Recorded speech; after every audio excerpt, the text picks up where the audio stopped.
Assalamualaikum warahmatullahi wabarakatuh. Perkenalkan, nama saya Dinar Ahmad Fafi dengan NIM 2405080013, mahasiswa semester 3 dari program studi pendidikan teknik elektro.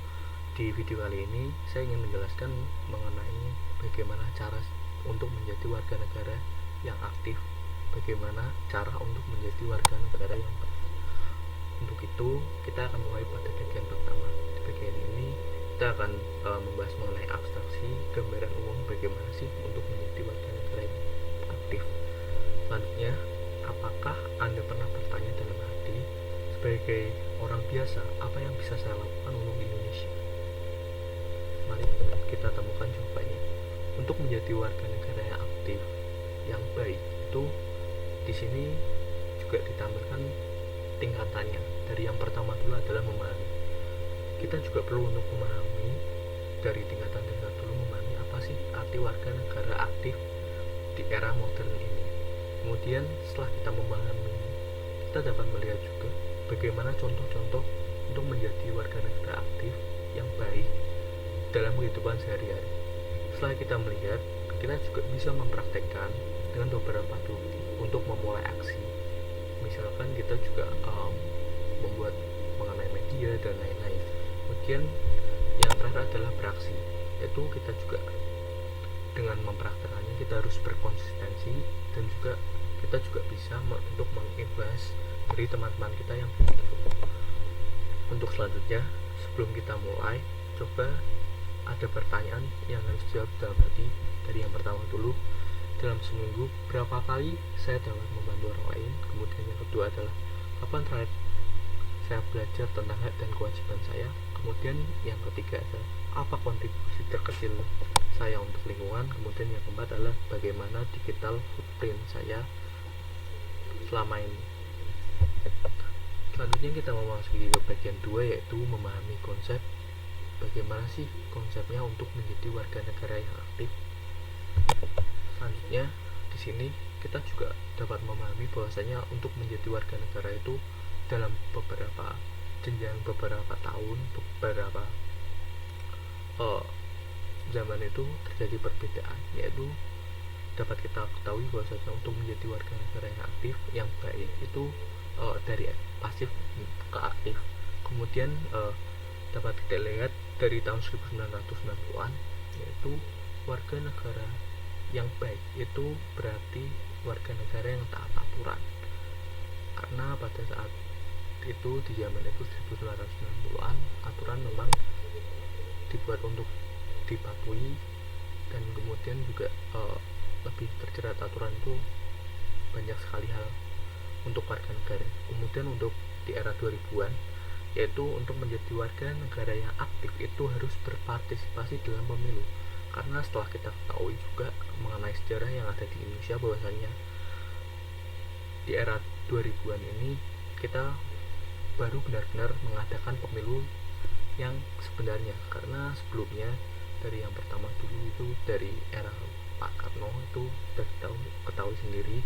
Kemudian era kedua itu dari Pak Soeharto yang selama 32 tahun telah memerintah, tidak ada pengganti. Kemudian setelah pada peristiwa 1998 kita juga sudah tahu sendiri bahwasanya yang melanjutkan adalah dari wakilnya. Kemudian pada era 2000-an baru kita melaksanakan pemilu secara real seperti itu. Kemudian pada 2010-an itu bagaimana cara untuk menjadi warga negara yang aktif, yaitu dengan kontribusi sosial.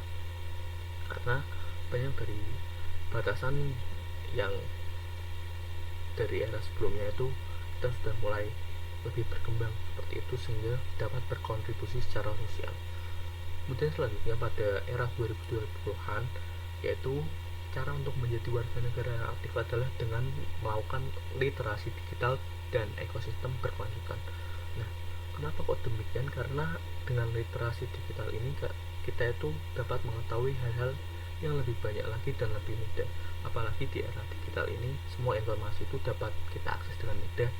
Kemudian kenapa kok ekosistem berkelanjutan? Karena dengan literasi digital ini kita itu semakin tahu bahwasanya dengan perkembangan zaman yang ada itu justru akan mengancam ekosistem. Jadi kita harus berpikir bagaimana ekosistem itu dapat dijaga serta dapat berkelanjutan untuk anak cucu kita nanti. Selanjutnya di sini ditampilkan mengenai beberapa tingkatan untuk menjadi warga negara yang aktif. Dari yang pertama dulu, dari dasar dulu, kita harus peduli, yaitu kita harus memiliki kesadaran. Untuk menjadi warga negara yang aktif, tentunya kita juga perlu peduli, perlu sadar akan bagaimana sih keadaan dari kita, keadaan dari lingkungan dan lain-lain. Kemudian dari yang kedua, tingkatan yang di atas dari peduli adalah mematuh. Dengan kita peduli, tentunya kita juga sadar akan peraturan. Jadi kita harus untuk mematuhi dari aturan-aturan dasar seperti misalkan peraturan jalan raya, hak dan kewajiban dan lain-lain. Kemudian yang ketiga adalah kita bisa untuk lebih aktif lagi menjadi partisipan. Setelah kita mematuhi semua aturan itu, kita juga dapat menjadi partisipan untuk ikut dalam kegiatan yang mana itu untuk kita menjadi lebih aktif. Kemudian tingkatan selanjutnya adalah menjadi kontributor aktif atau berkontribusi reguler, yaitu setelah kita menjadi partisipan ini, kemudian kita juga bisa juga melakukan kontribusi, entah itu berupa tenaga ataupun materi untuk menjadikan Indonesia lebih maju lagi. Kemudian untuk yang kelima adalah agen perubahan atau menciptakan solusi sistematik, yaitu setelah kita berkontribusi, kita juga diharapkan untuk bisa menjadi penggerak untuk menjadi agen perubahan supaya Indonesia itu menjadi lebih baik lagi. Untuk selanjutnya adalah zona kontribusi optimal, yaitu di sini kita juga harus mengetahui beberapa poin, yaitu yang pertama adalah apa yang Anda kuasai, kemudian apa yang Indonesia butuhkan, kemudian apa yang Anda cintai. Nah, dari ketiga itu kemudian digabung menjadi zona kontribusi optimal. Karena apa? Kontribusi yang optimal itu kita harus melihat dulu apa yang ada di diri kita, apa yang kita bisa. Kemudian setelah kita melihat apa yang kita bisa, kita juga harus melihat apakah hal itu juga kita cintai. Kemudian kita juga lihat apa Indonesia juga membutuhkan hal tersebut. Selanjutnya adalah mitos dan fakta. Dari yang pertama dulu, ketika kita mempunyai jabatan yang tinggi itu mempengaruhi dari keaktifan kita menjadi warga negara. Namun faktanya kita dapat aktif itu dimulai dari posisi apa saja. Misalkan kita menjadi warga negara biasa saja tanpa jabatan pun dirasa malah kita bisa untuk memulainya. Kemudian selanjutnya adalah mitosnya perlu untuk banyak waktu, padahal faktanya itu 1 jam per minggu atau semampunya saja itu sudah sangat berdampak. Kemudian selanjutnya ada harus secara fisik, padahal faktanya untuk menjadi aktif itu tidak harus untuk secara fisik, bisa juga menginfluence dari rumah ataupun membuat konten dan lain-lain. Terus selanjutnya adalah untuk mereka yang idealis. Nah, faktanya bahwasanya untuk menjadi warga negara yang aktif itu untuk semua yang peduli.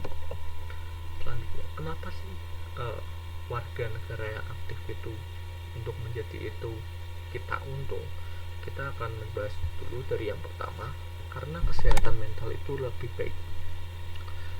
Jadi ketika kita menjadi warga negara yang aktif itu diharapkan kita sendiri memiliki keuntungan kesehatan mental karena mental kita terjaga, tidak ada permusuhan. Kemudian selanjutnya adalah jaringan sosial berkembang. Tentunya dengan kita menjadi warga negara yang aktif, yang baik, itu jaringan sosial kita berkembang. Kita dapat mengenal tokoh-tokoh yang positif, tokoh-tokoh yang aktif dan lain-lain, sehingga jaringan pertemanan kita semakin meningkat. Kemudian skill meningkat, diantaranya adalah leadership, communication, dan problem solving. Nah, setelah kita menjadi warga negara yang aktif, kita juga bisa untuk meningkatkan skill kita. Misalkan bagaimana cara kita untuk berbicara, bagaimana cara untuk memimpin ketika ada kesulitan, dan bagaimana cara untuk menyelesaikan permasalahan yang ada. Kemudian selanjutnya adalah kepuasan hidup lebih meningkat. Kenapa kok terjadi kepuasan hidup lebih meningkat?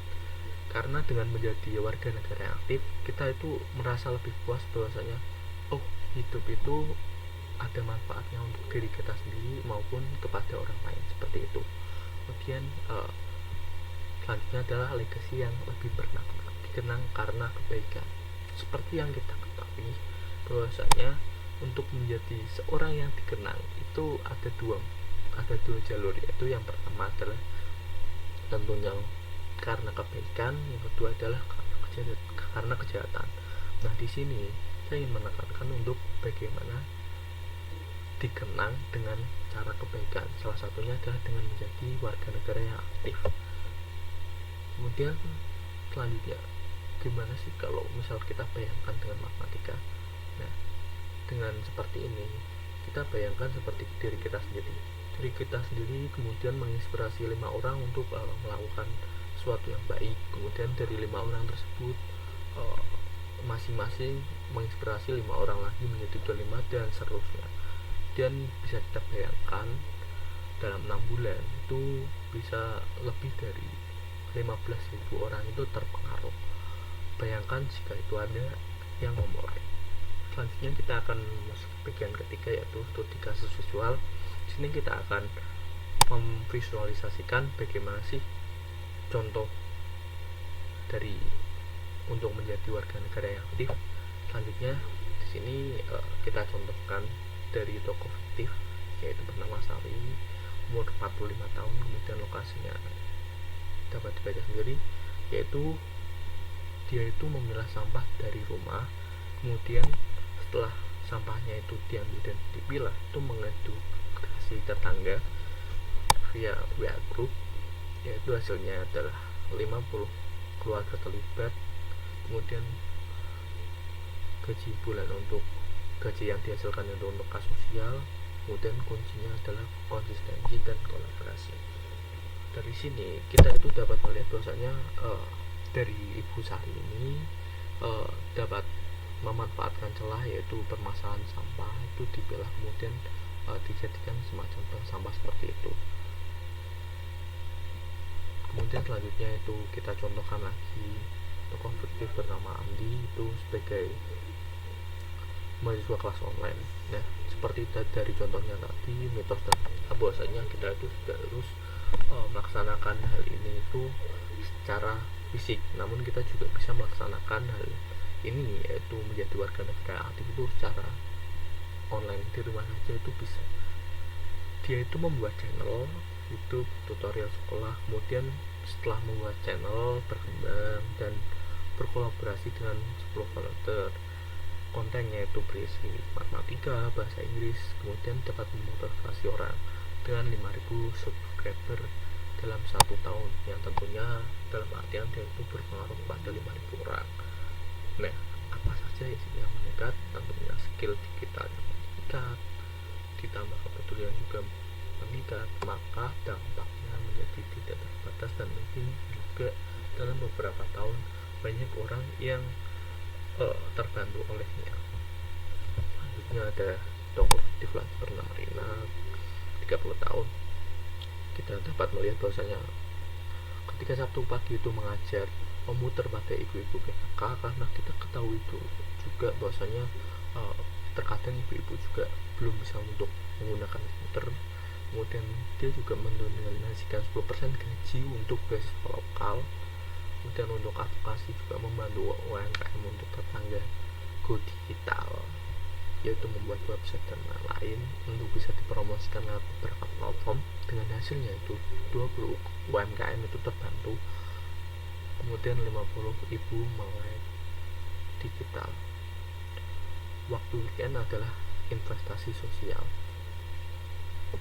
Dan selanjutnya kita lihat tokoh fiktif bernama Pak Fadi, yaitu dia itu memanfaatkan waktu pensiun karena dia sudah pensiun, kemudian mengumpulkan buku bekas dengan jadwal rutin 3 kali seminggu. Tidak hanya baca, juga mendongeng. Nah, dalam kasus ini ternyata juga menjadi warga negara yang aktif itu tidak hanya membutuhkan syaratnya itu harus muda ataupun harus dewasa, tua pun bisa, yaitu dengan cara memanfaatkan hidup menjadi lebih baik lagi.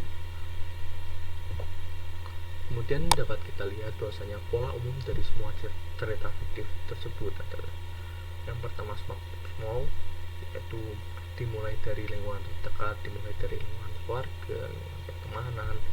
Kemudian juga kita harus melaksanakan konsistensi itu lebih penting daripada skala rutin dengan dampak yang lebih besar sekali. Kemudian selanjutnya ada kolaborasi bukan kompetisi, yaitu ketika kita melaksanakan hal kebaikan itu kita tentunya harus berkolaborasi supaya dampaknya itu lebih besar, dan untuk menjadi warga negara yang aktif itu juga bukan menjadi kompetisi. Manfaatkan yang ada, karena yang ada di lingkungan kita tentunya akan berbeda-beda seperti itu. Selanjutnya kita juga dapat memahami dari proses mereka juga. Mereka itu yang pertama itu melihat masalah apa yang ada dalam diri mereka sendiri. Kemudian setelah melihat masalah, mereka itu peduli akan apa hal yang menjadi penghambat. Kemudian selanjutnya mereka juga melakukan riset kecil mengenai bagaimana jalan keluarnya. Setelah melakukan riset kecil dan menemukan bagaimana langkah untuk merubahnya, mereka akan melaksanakan aksi kecil. Setelah aksi kecil kemudian akan dievaluasi. Setelah dievaluasi juga skalanya akan diperbesar, baru akan melaksanakan kolaborasi supaya banyak pihak yang terlibat.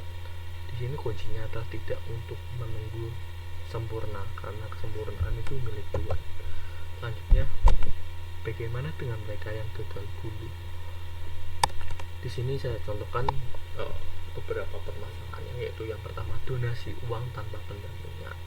Nah, ini juga perlu untuk ditekankan bahwasanya untuk donasi uang kita juga perlu pendampingan, kemana itu harus berjalan, kemana itu didonasikan, dan lain-lain. Kemudian yang kedua ada proyek besar tanpa komunitas, yang utamanya kita juga sebagai manusia tidak mungkin melaksanakan suatu proyek itu sendirian. Makanya kita juga butuh komunitas untuk membantu dan juga supaya proyek besar itu menjadi sukses. Selanjutnya untuk yang ketiga adalah fokus pada gejala bukan akar. Maksudnya misalkan kita juga sebagai orang itu kita dapat melihat apa kemampuan kita dan jangan memaksakan diri untuk ke akar permasalahannya seperti itu. Apabila kita mampu juga tidak masalah. Gagal adalah bagian dari proses, jadi kalau misal gagal kita bisa coba lagi. Selanjutnya pada bagian 4 kita akan membahas mengenai tips praktis bagaimana cara kita untuk mengetahui barang-barang apa yang sebenarnya kita butuhkan untuk menjadi warga negara yang aktif di era digital ini.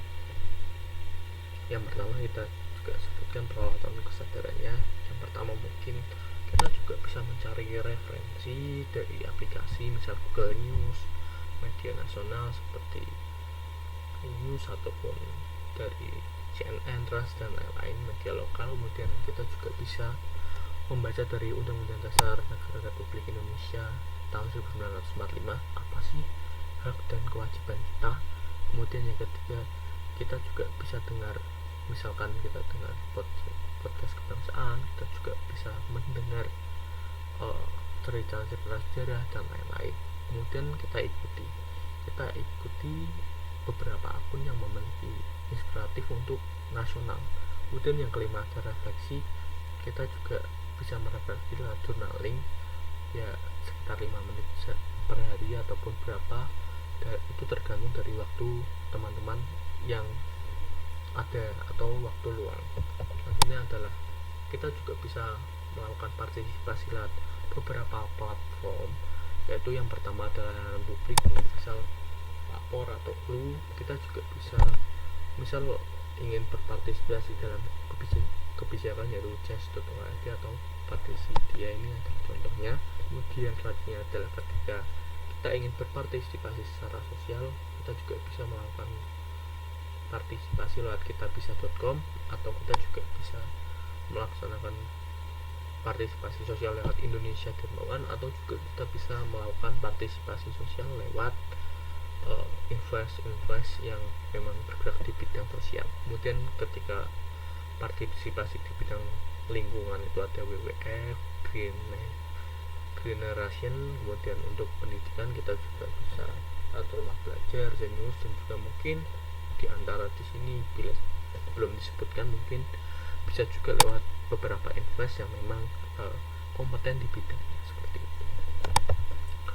Selanjutnya adalah jalur kontribusi, yaitu jalur apa saja sih yang bisa kita lakukan untuk berkontribusi untuk menjadi warga negara yang aktif. Yang pertama dulu yaitu jalur tenaga, yaitu volunteering, yaitu misal kita itu memiliki tenaga yang lebih, kita memiliki waktu, kita bisa melaksanakan jalur tenaga itu misalkan lewat platform Indo Relawan.org. Kemudian selanjutnya adalah jalur keahlian atau pro bono. Kita juga bisa melaksanakan di platform misalkan Indonesia Mengajar.org, karena di platform ini kita dapat berkontribusi lewat keahlian mengajar seperti itu. Ataupun kita juga bisa lewat platform-platform lain sesuai dengan bidang keahliannya. Kemudian untuk yang ketiga itu yaitu dana sumbangsih material. Kita dapat berdonasi tepat dengan menggunakan contohnya adalah kitabisa.com ataupun beberapa invest yang bergerak di bidang ini. Kemudian ketika jaringan atau konektor kita bisa memanfaatkan platform line-in atau misalkan beberapa sosial media yang dapat kita manfaatkan untuk menjalin jaringan atau pertemanan atau keluargaan dan lain. Terus selanjutnya, apa saja sih hambatan dan solusi instan? Kita contohkan beberapa kasus, misalkan saya tidak punya waktu, padahal kita juga bisa melaksanakan itu semampunya kita. Misalkan kita 15 menit per hari saja itu sudah cukup. Kemudian untuk yang kedua, saya tidak punya uang. Jika tidak punya uang juga itu tidak masalah, karena kita juga bisa melaksanakan menjadi warga negara yang aktif dan baik itu dengan tenaga dan keahlian. Kemudian yang selanjutnya adalah tak punya skill. Karena kita tak punya skill itu kita juga bisa memulai dengan apa yang kita kuasai sesuai dengan bidang kita masing-masing, apa yang kita cintai, apa yang kita mampu untuk melaksanakan. Dan selanjutnya adalah tak tahu mulai dari mana. Nah ini, ketika kita tidak tahu bagaimana kita harus memulai, kita juga bisa coba dari lingkungan terdekat kita, misalkan teman-teman kita, sahabat kita, keluarga kita, dan lain-lain. Dan selanjutnya takut gagal. Nah, gagal kecil itu lebih baik daripada diam. Karena apa? Kegagalan itu adalah keberhasilan yang tertunda. Something is better than nothing. Bagaimana cara untuk membangun jaringan Anda? Dari yang pertama dulu, mentor. Kata siapa yang bisa membimbing kita untuk menjadi lebih baik lagi.